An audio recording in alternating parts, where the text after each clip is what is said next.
What's up guys? Today I wanted to talk about the things that I got during the Sephora sale, and I know there's a ton of these videos out there, but I feel like this one is going to be a little bit different because I'm really going to be talking about things that I regret purchasing, and it's not going to be a completely negative video because at the end I will talk about some of the things that I really love and I'm glad that I bought, but I have to say more than half of what I purchased, I probably didn't need to buy at all because I have some very similar things in my collection, most of which are at the drugstore. So I will have some dupes in this video as well. And just quickly, if you're new here, this is your first time watching me, hi, my name is Jen, and I mostly talk about drugstore and affordable makeup here on my channel, but every once in a while, I do also talk about high-end. And generally when I do, I like to also include budget-friendly options as well, which is what we're gonna do today. So let's go ahead and jump right in and get started. All right, so the first product that I could not resist is this Rare Beauty bronzer stick. So I did have one of them originally. I bought the shade Power Boost. And while I absolutely love the formula, I felt like Power Boost was a little bit too yellowy of a color for me. I have a pink undertone and I generally like a cooler tone bronzer and something with a bit of pink or red in the formula. And I just felt like Power Boost was just like a really warm tan, but I did enjoy the formula a lot. So when I saw that they came out with this new color, Bright Side, this is also for fair to light skin tones, but it's described as a soft tan with cool undertones. So I was all about that. The picture on the website looked incredibly cool toned, almost like a contour. And it is cool toned in real life as well, but unfortunately it's the wrong undertone for my pink toned skin. And it didn't look that way in the online swatch. It has more of a yellowy base in real life, which I think would work well on those with more of a warm or maybe an olive skin tone, but I just find that reddish bronzers work better on me. So I was a little bit disappointed. I think I probably could go up to the next shade, Happy Soul, which again on the website, it looks a little bit more reddish or pinky, and it does say that it's a cool undertone. So I may try that one. I just wasn't sure if it was gonna be too deep for me. If you guys have tried that, let me know, but I was a little bit let down by this specific color. I'll show you guys me applying it really quick. I mean, I think it does have an incredible formula. It's so blendable. It almost blends itself and it dries right down to that powdery finish. And I feel like on my skin, once it's blended out, this color looks okay. I don't think it's that bad, to be honest with you, because it is a little bit more cool tone, so it doesn't look really warm or really orangey. But that being said, I do have this contour stick from Catrice, and even though it's a contour stick, I feel like the color of the contour itself, and by the way, this is the light shade number 10, it's a little bit more bronzy than a contour normally would be. So I tend to just use it as a cream bronzer. It does also have a highlighter on the other side as well, and it's a matte highlighter. So this is just great for sculpting your face, and I actually like the color of this one on my skin tone a little bit better because it's cool, but it also has that kind of pinky undertone to it that just works really, really well for my skin. And when I apply this one, I don't feel like it's quite as blendable as the Rare Beauty. That one is kind of in a league of its own, but it's still incredibly blendable. I have no issues working with this one at all, and it also dries down to a powdery finish. And once I've applied it, I really can't tell much of a difference between this side and the Rare Beauty one, since both of them blend out a little bit more sheer, and really they just add a hint of warmth to my skin. It's not something that you're really gonna notice that much. So I do feel like I regret that I bought this one just because, like I said, I have the Catrice one, and this wasn't the color that I was thinking it was going to be. Next, I also purchased some of the Rare Beauty lip oils because they've been getting so much hype lately, and I really haven't watched a ton of reviews on them. I just haven't had a lot of time to watch YouTube lately, so I really wasn't sure what to expect, but I ended up getting 3 shades because I love Rare Beauty so much, and I feel like their products are just incredible. So once I got these home and started trying them out, I realized that they're not a lip oil in the traditional sense, where it's more of a gloss with a non-sticky finish. This is actually more of a glossy lip stain or a lip tint. The description on the website does say that they're a gel to oil lip tint, so maybe I just didn't read it carefully, but it says that it hydrates and nourishes with a soft pinch of dewy color.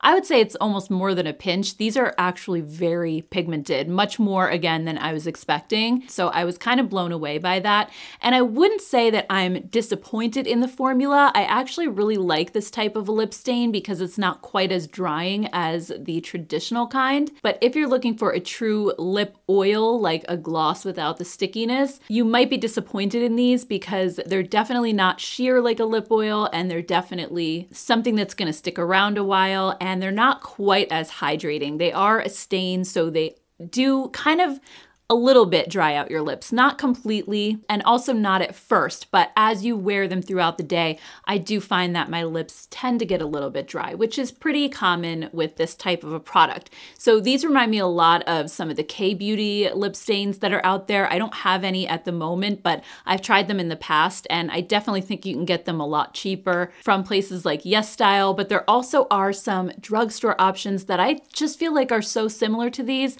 I do regret spending $20 each on them just because I have stuff like this already. So let me show you really quick a couple of the drugstore options that I'm talking about. The first product is this one from Oma by Sharon C. You can find these at Walmart, and they're called the It's Complicated Lip Tint Plus Oil Plus Gloss. So they're basically the same kind of concept. They're also super affordable. I want to say I just saw them on the Walmart website for around $3. They're on sale right now, but I think they regularly go for $6 or $7, which is still really good.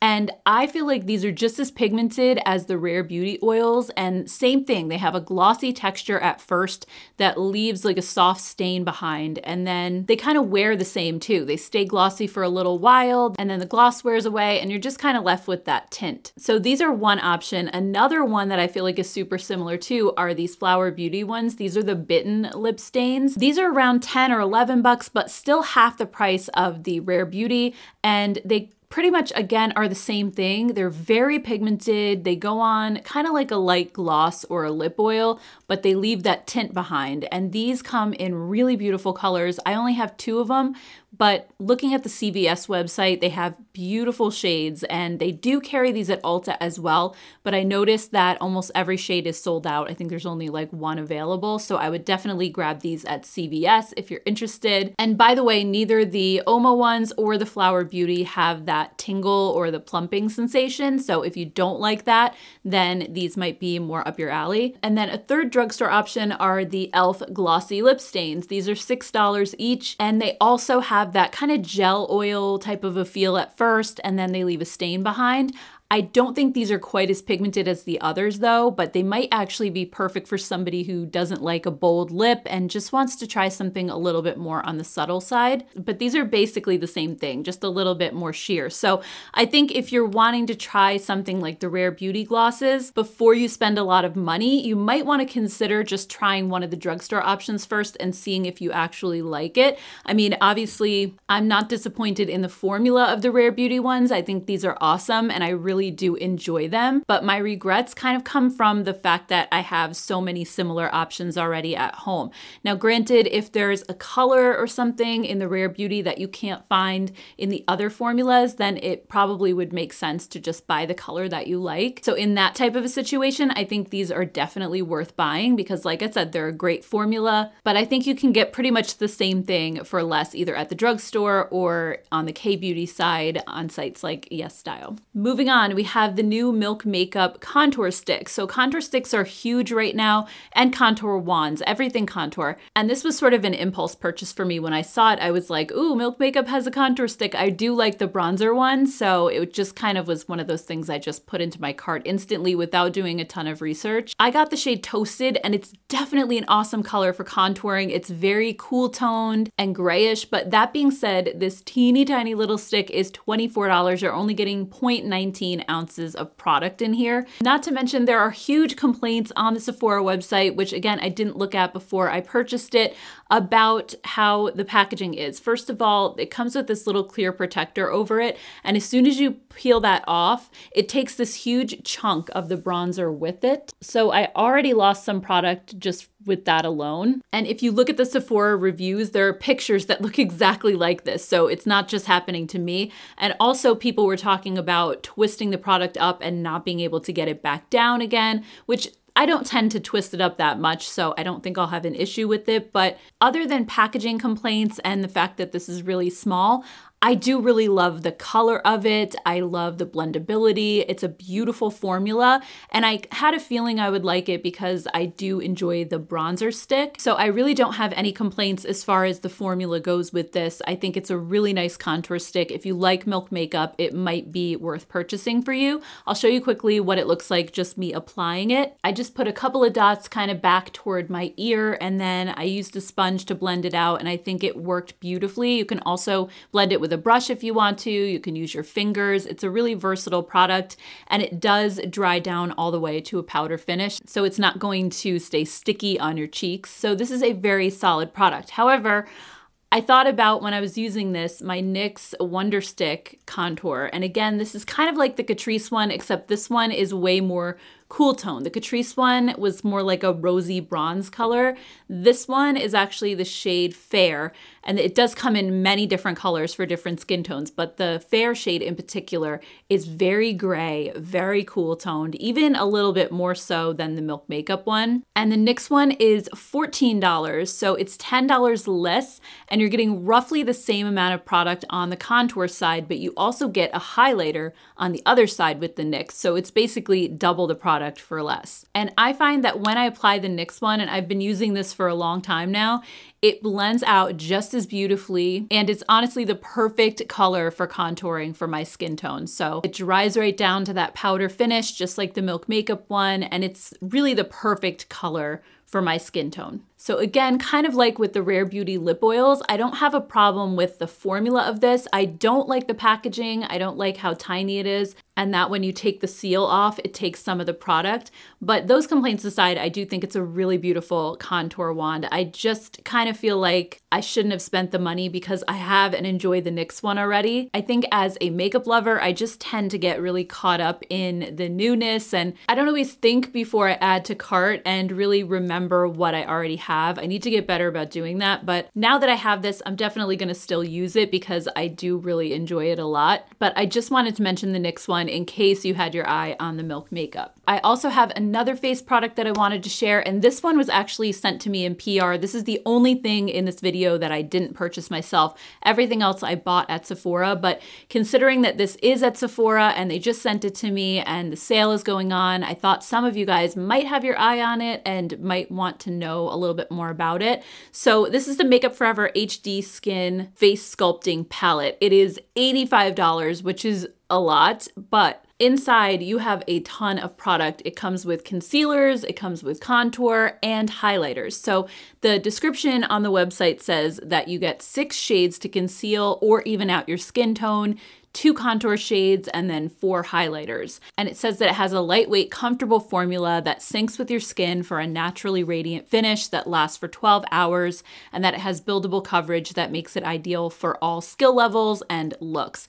Now, honestly, I think the formula on this is really, really good. Like, it's very solid. You have everything that you need for like underpainting, face sculpting. I think the formula is so blendable. It's so easy to work with, especially for beginners, like they mentioned. I also love how they fit so much into this one tiny little compact. I think it's great for travel, but my biggest issue with it for me is that I have a more fair skin tone. So really the only color in the concealers that I can use is this one. The others I just feel like are very warm, very yellowy, a little bit too deep. I did use this lighter color around my eyes today, and I really felt like it brightened up the area so beautifully, and the formula felt very creamy. It just blended right in, and it doesn't look makeup-y. It didn't settle into fine lines or wrinkles. I think it just brightened up my whole eye area and gave really nice coverage as well. But that being said, I feel like these other 5 shades are pretty wasted on me. I could probably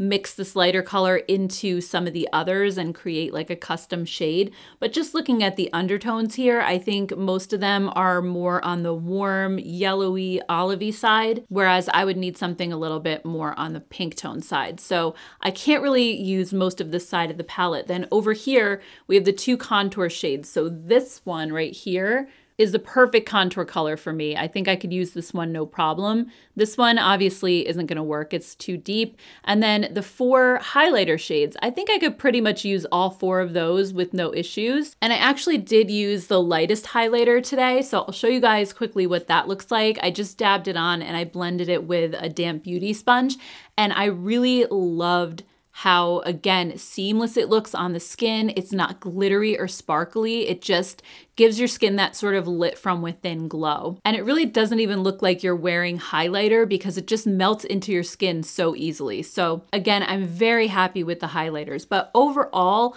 I just feel like this would probably be suited more towards somebody that has like a medium skin tone where you could go a little lighter or a little deeper, especially when it comes to the face colors over here. I just thought that there were too many wasted colors in this palette for me to feel like it would be worth it to spend $85. I also think though, this would be incredible for a makeup artist to have in their kit because you really could cater to a wide range of skin tones with just this one palette. So I think it could potentially be worth it for someone like that. But for myself, I don't necessarily see getting a ton of use out of it. But the colors in here that do work for me, I think are just incredibly high quality and I do enjoy using them. So I'm certainly not gonna let this palette go to waste, but I don't think I would have spent $85 and purchased it myself. All right, so next we have my last product regret before we start talking about the things that I really loved. So this one is the Fenty Beauty Hella Thick Mascara. So I got this just because I wanted to see what all the hype was about. Plus I love the style of the brush that this has. So I'll show you that really quick. This is $19 and the brush reminds me a lot of the IT Superhero Mascara or the Tarte Lights Camera Lashes. It claims to give you really big, bold, thick lashes for an unreal, dramatic lash effect. It also claims that it's sweat and humidity and transfer resistant, and it has a tapered brush to coat, curl, and lift your lashes. So like I said, I do really enjoy the brush on this, and I'll show you guys me applying it. I think that it really gives a ton of volume in just one coat. It's a very wet formula, definitely prone to clumping, so be sure to wipe your brush off first before you go in with this one. But because it's so wet and it deposits so much pigment to your lashes, it really does give incredible volume and it gives a lot of length. It's really that false lash look. So the first time I used this, I felt like, you know, comparing one eye to the other, it gave a very dramatic effect, which I love in a mascara personally. And then when you see both eyes done, I definitely wasn't disappointed in the way that it made my lashes look initially. However, it does smudge a lot on me, which is a deal breaker when it comes to mascara. No matter how good it makes my lashes look, if I'm gonna end up with raccoon eyes at the end of the day, I just can't use it anymore because I can't trust it. I can't put this on in the morning and just go about my day without checking myself in the mirror 1,000 times because I'm worried about the smudges. So I really need a mascara that's gonna hold up, and no matter how good it makes my lashes look, I just can't deal with something that smudges. But in the meantime, I will add a coat of maybe like a tubing mascara on top of this just to seal it in and make sure that it doesn't smudge. That usually works for me. Or you can put a coat of like a waterproof mascara over something really smudgy and that'll help it to last longer. But am I going to repurchase this? Probably not, because it's really not that much different for me than the IT Superhero or the Tarte Lights Camera Lashes, neither one of which smudge on me. So I'll use this up, but definitely not buying it again.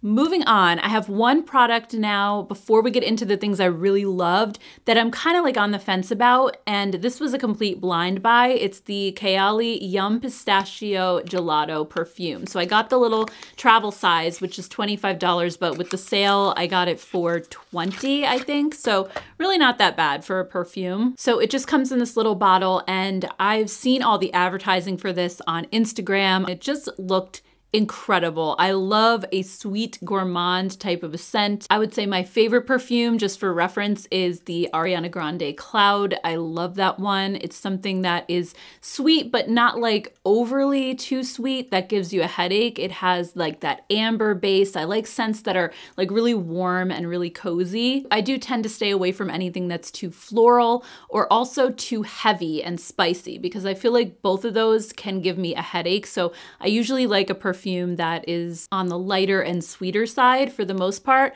and this really sounded like it was going to be that. So I'll tell you guys quickly what the notes are. It says that it's a rich, nutty pistachio and hazelnut blended with rum to wrap you in warmth and sweetness. Then it has delectable and fluffy whipped cream, marshmallow, and cotton candy. And all of those notes sound incredibly sweet.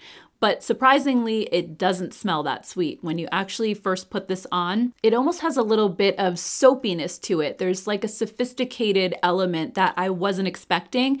In a way, it sort of reminds me of the Sol de Janeiro Boom Boom Cream. Like when I first put it on, I could smell a little bit of that pistachio and the warmth behind it. But I'm actually wearing it now.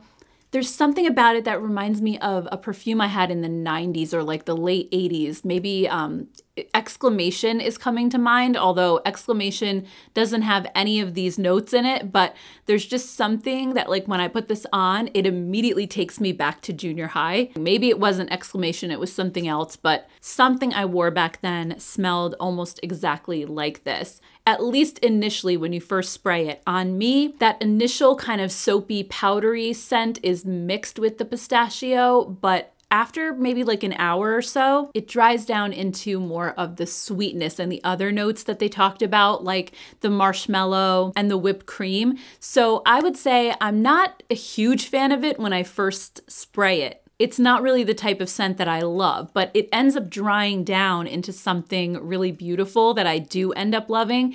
And some of the reviews say that it's not long lasting, but I have not found that at all. In fact, the first day I got this, which I think was like 3 or 4 days ago, I sprayed it on and I could still smell it at night. I sprayed it on in the morning, and by the evening time, I was actually like getting undressed for bed and I could smell it like all over my clothes still. And even throughout the day, I kept catching whiffs of it here and there. So I feel like it definitely has pretty decent staying power, and I know it's not gonna smell the same on me as it does on other people. It's supposed to smell like an ice cream shop, and I don't get that either. I do get the pistachio note though instantly. If you like that pistachio kind of scent, like the Sol de Janeiro Boom Boom Cream, I think you might enjoy this one, but it's probably worth just going into Sephora and just spritzing on a little and kind of walk around with it and see how you feel. I'm still kind of on the fence about it. I think it's something that I'll wear occasionally, but it's not going to replace like the Cloud perfume for me. That one I think is still my #1 when it comes to like a sweeter, more gourmand scent. So the jury's definitely still out on this one, but I'll have to keep you guys updated. All right, moving on to the products I really love. The first one is the K18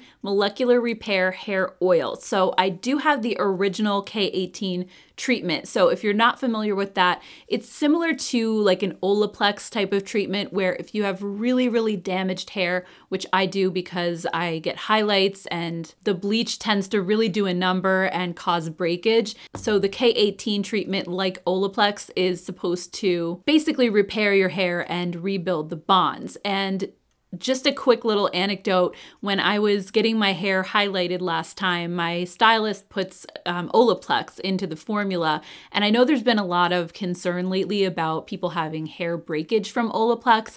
I think that's just from overuse, because if your hair gets too strong, it loses its elasticity and flexibility. You can make it too strong, like you can go the other way, and then it becomes very brittle and it'll just snap off. But anyway, she puts Olaplex into the bleach when she's applying it to my hair just to help minimize damage. Last time I was there, I asked her about K18 because it's something that I was using at home, the regular treatment, and she kind of whispered to me, K18 is so much better than Olaplex. And she's like, when I do people at my house, like my mom and my sister, whoever, you know, her relatives, she said she always uses K18 on them versus Olaplex. And she said she wished that the salon would use it versus Olaplex, but she's like, I am not supposed to recommend it because we have Olaplex here. So basically K18 has their own unique peptide, and it's supposed to basically be the right size and molecular structure to reach the innermost layers of your hair. And it's supposed to reconnect broken keratin chains that are responsible for your hair's strength and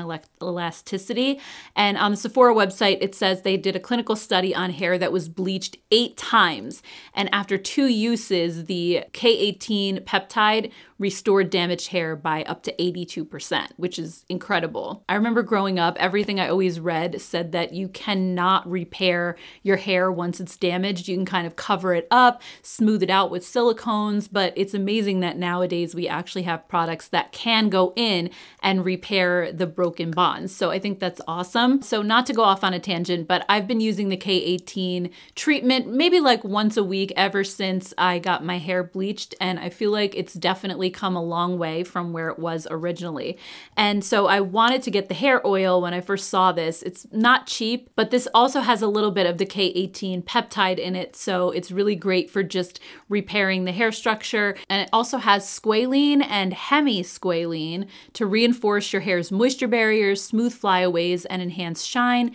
And it has avocado oil to provide heat protection up to 450 degrees. So I've been using this for the last couple days and just absolutely loving it. I put a couple drops all through my hair before I blow dry and style, and then I put a couple more drops on afterwards. And I don't wear my hair straight that often because it usually is very damaged and it just doesn't look smooth. And usually if I curl it, it kind of hides the damage. But using the regular K18 treatment really made it come a long way. And now adding this into the mix has just completely transformed my hair from what it was before. So I think K18 is definitely worth checking out. They do sell a small size of the treatment, which is actually how I initially found it. I started using the little one because I didn't want to spend all the money on the bigger one if it didn't work. And I used up the whole like little mini bottle, and then I went back and got the bigger one. And now I'm really enjoying the oil as well. So definitely check them out if you bleach your hair, if you have blonde hair or just a lot of damage, because it's really great. Another product I got that I am just head over heels for, and I really